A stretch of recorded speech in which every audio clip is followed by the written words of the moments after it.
So we're here at the Yak Gear Workbench, and Dave, we're talking about rigs and techniques to catch catfish. So yeah, man, you know, catfish is a great fish to catch. It's great for the kids to catch. You know, usually when you're catching them, you're catching a bunch of them, you know, and if you're not targeting those great big giant ones, you can catch a whole lot of channel catfish, you know, and the blue cats get really big, and they're all good to eat, you know, if they come from good clean water. So there's one of the most popular fishes to catch, you know. It's very targeted, and there's a whole industry that's out there made to just catch them. We'll start out with that rod and reel there. That's a Penn Battle 3 4000 high speed. It's a great little rod and reel combo there with the HMG Fenwick.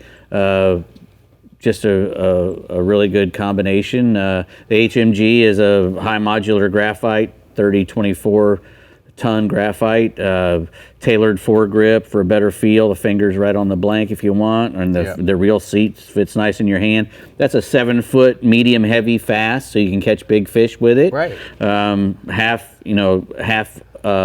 ounce weight up to 1.5 ounce weight, which is what you might need, you know, if the wind's blowing and if you're drifting or anchored up, you know. Right. You're gonna have to do both those things a lot of times to catch catfish. And we got two different kind of rigs down there. This is called a Santee rig. It's got a float on it that keeps your circle hook or your Kale hook up above the bottom, keeps it out of the bottom. And you can use that if you're anchored up, or, you know, with a regular old bank weight, a 3-way swivel. You don't have to have that 3-way swivel. You could use a dropper loop, right, and cut one corner and tie your hook off there if you'd like.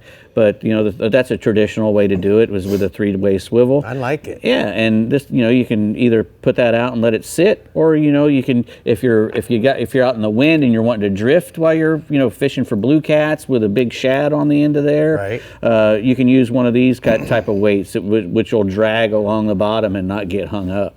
So we're using a circle hook on this rig also, You know, I like to use circle hooks for catfish, you know.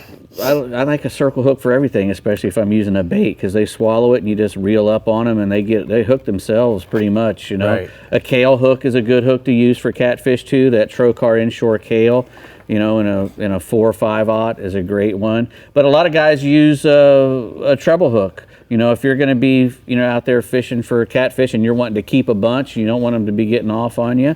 Right. You know, you can catch a ton of channel cats with those treble hooks as well. Right. So they're really good. You know, the channel cats will eat everything. So you hear a lot of guys talking about, you know, baiting a hole or something with range cubes or cottonseed cakes. Cottonseed cakes are kind of hard to come by these days. Or you can rot your own grain and throw it out, like, you know, get into a hole. You don't want to do that in a deep spot, you know, 20 feet or less, you know, is where you want to do it. Maybe in the bend of a river or a deeper hole in a lake. If you're using range cubes, you use about 1 gallon at a time. Throw out those range cubes.